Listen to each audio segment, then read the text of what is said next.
David and Emma looked at each other across the table. The young couple were happy. The food was delicious. The light from the candles was soft and the music was perfect. David looked at Emma's beautiful smile. All the pain of his last breakup disappeared. All these doubts and fears about love had gone. His hand reached out and touched hers.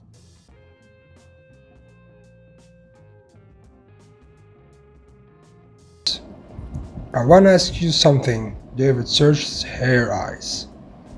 Could she guess what was coming?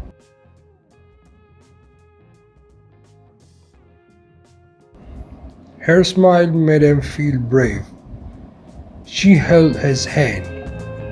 Don't worry, wherever it is, I will probably say yes.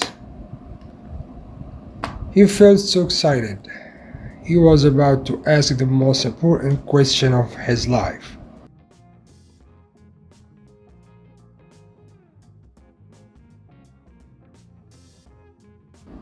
From the corner of the restaurant, a strange man watched them. He sat very still at his table. He held the menu, but he wasn't reading it. Instead, his cold eyes looked only at the young couple.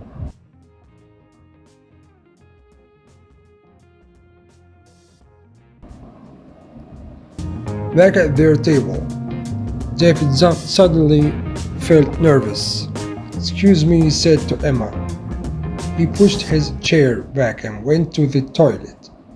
As he looked in the mirror, he told himself, "Come on, David, come on, you can do this. Mate, she's crazy about you." Feeling ready, he went out of the bathroom. He almost walked into the extremely tall man who was waiting by the door. The man's eyes were cold, bright blue. His face was pale, with a sharp, pointed nose and thin, pale lips. "Oh, sorry," said David. "Which one?" the man hissed. He spoke with a strong and strange accent. David had never heard that accent before. For a moment, David was confused. Then he realized what the other man meant. "Oh, this one?" said David. "Helpfully, this is the men's toilet." David went back in the restaurant. He reached for the ring in a box in his pocket. It was time to ask her.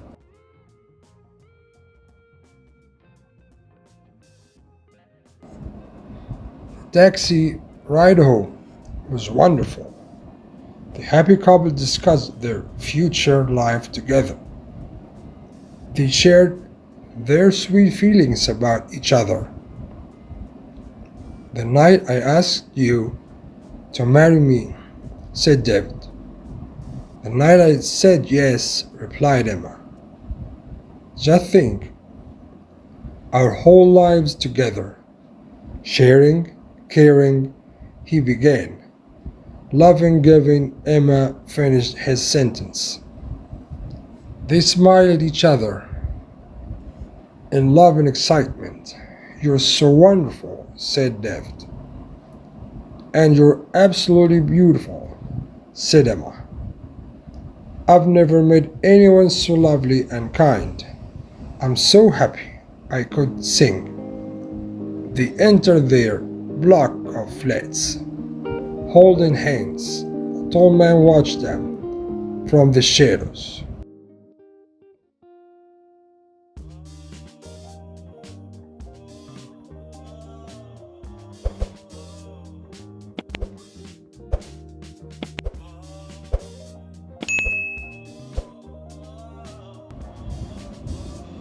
"Which one?"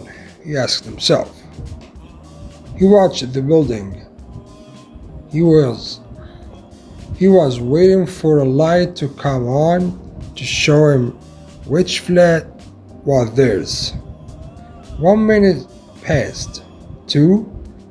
There it was.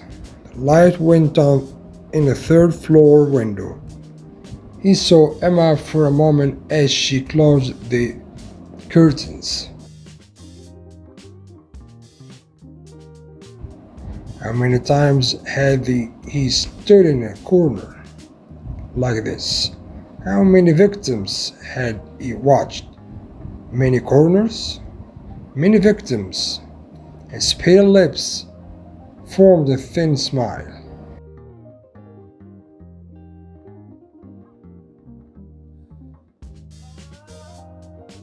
He moved out of the shadows to the door and pressed the buttons for every flat. The vampire was always pleased when people lived in flats. Sooner or later, someone always let you in.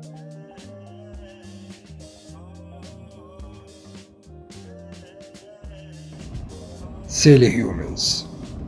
They thought you were someone's pizza delivery. It was a kind of innovation, and that was all he needed to enter a home. He climbed the stairs to the third floor and walked down the hall. He didn't make a sound. He could hear the young couple laughing and talking. He put his ear against the door.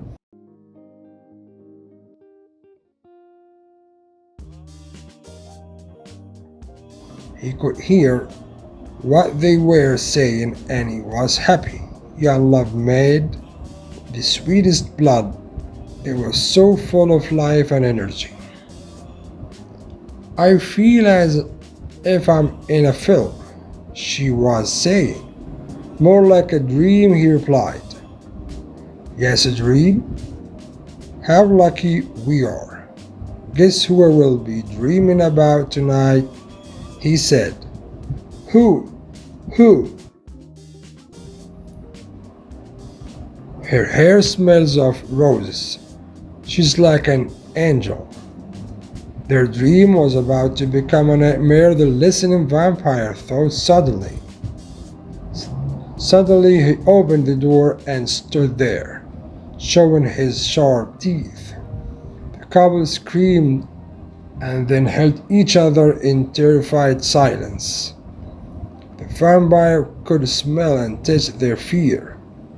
There was how he liked it. Fear also made the blood sweeter. There's my wallet on the table there. Take it, David. Take anything you want. I will take anything I want, the vampire replied. Fine, fine. We won't stop you, I promise, David cried. You won't stop me, I promise, replied the vampire. The light shone on the sharp teeth. A terrible thought came to David and Emma at the same time. Look at his teeth. Is he a vampire? Which one? The vampire hissed. It can be only one. The couple's eyes were big and afraid, their mouths open in horror. They held each other's hands and their stomachs filled with fear. Already tonight, continued the vampire. I've drunk from there, one more than I can sleep and feel young again. The vampire moved towards them. Instinct made David step in front of Emma to protect her. Emma gratefully held on to his back. The vampire wasn't in a hurry. He had plenty of time. Who should he attack? He asked himself. Which one? Thank you, Emma said quietly in David's ear, for what you're doing for me. Of course, my love. I'm here to protect you. He felt proud as he said the words. he could fight this vampire. All he needed was a piece of wood or something to push through the heart. He looked round for something